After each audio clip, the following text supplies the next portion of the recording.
The subconscious mind is estimated to be 1,000,000 times more powerful than the conscious mind. Think about that statement for a moment. We often think that we consciously manifest our life, and yet the conscious mind is such a small proportion of the mind's power. It is actually the subconscious mind that creates real, lasting change in our life. It is the subconscious mind that we want to mobilize to manifest any goal, desire, or dream. This is because the subconscious mind is called the hidden manifester. It is working behind the scenes, driving our entire life, driving our reactions, and driving our responses to life.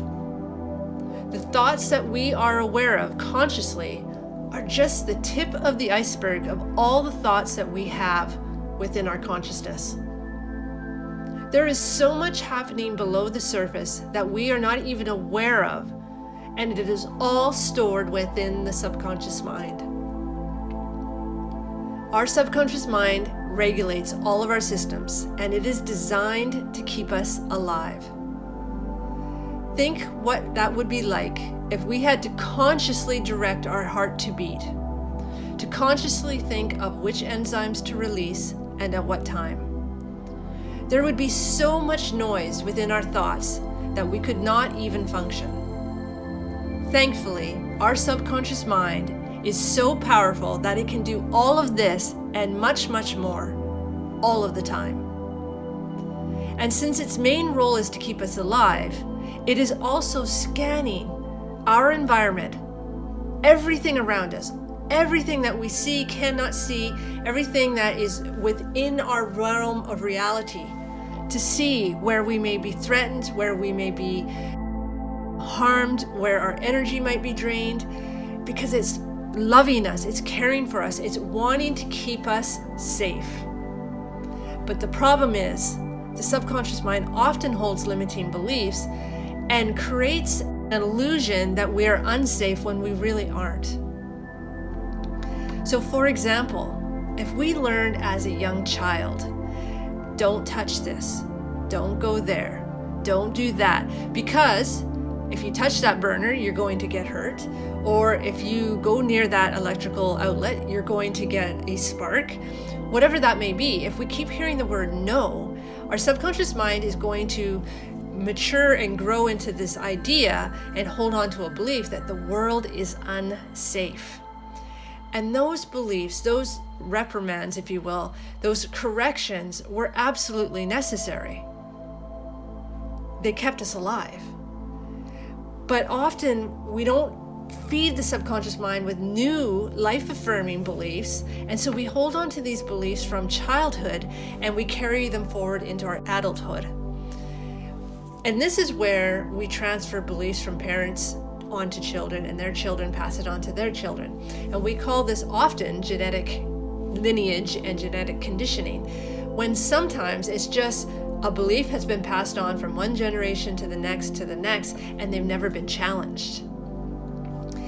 If we want to challenge our beliefs, so say we have always had a pattern in our life where we feel I'm a failure, or nothing works out for me, or life is always a struggle.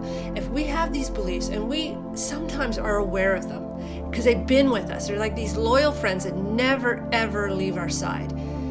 If we have those and we're aware of them, we can actually use the power within the subconscious mind to change them, to evolve our beliefs from those limiting beliefs that we might have taken on at a younger age and transform them into more life-affirming beliefs that serve us. And we want to be able to access any limiting beliefs and transform them. But how do we do this? I believe, first of all, we need to understand the subconscious mind and its language. Because if you're going to teach something to somebody, they need to understand the language you're using. And so it's kind of the same way with the subconscious mind and the conscious mind. For example, if you were to meet somebody on the street and you spoke English and they spoke German, your ability to influence each other and connect with each other would be very, very limiting.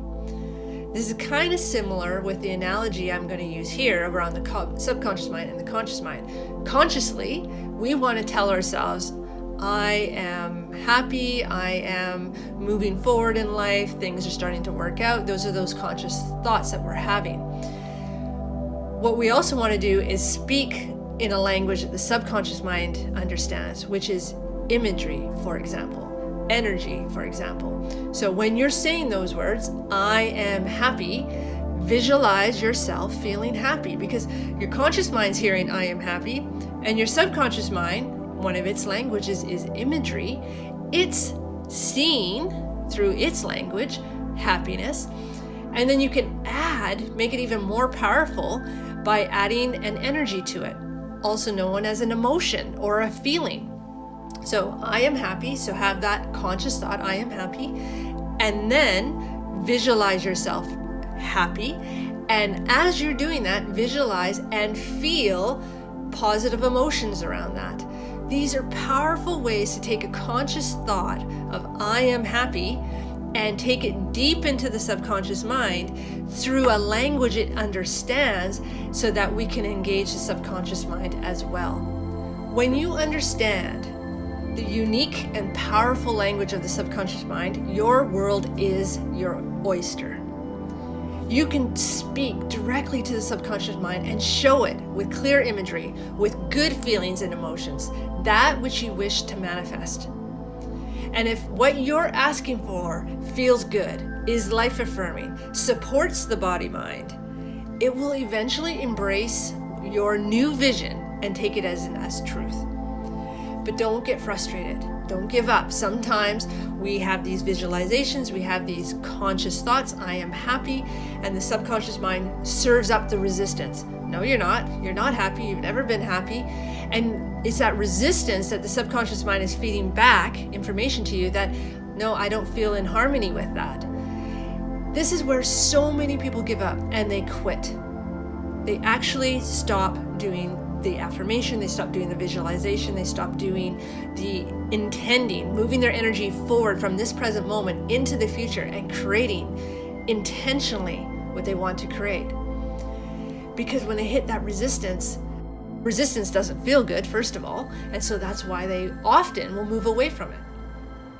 But if you could just hang in there a little longer, if you can stay with it, honor that this is what the subconscious mind feels, this is what it believes. If we have two children in our lives and one of them is happy and thriving and the other is going through a phase of struggling, we don't turn away from that child who is struggling. We honor what they're feeling, what they're experiencing. And we may not have the same belief that they have and what's manifesting for them, and we can see a greater path or a higher potential for them, but we don't belittle, we don't walk away, we don't dishonor what they're experiencing. We value that they are coming to us, having that vulnerability and showing us.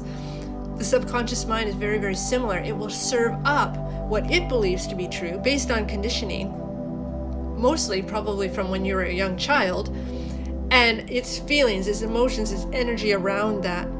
And when you can stay with it, honor it, and feel into it, and continue to intend forward from where we are today with those visualizations, with those thoughts, with those good feelings, eventually the subconscious mind will feel honored. It will feel like you're supporting it as well, and feel like it has a space to actually show you what is within it. And then it can let it all go and embrace a new belief that is life affirming for you.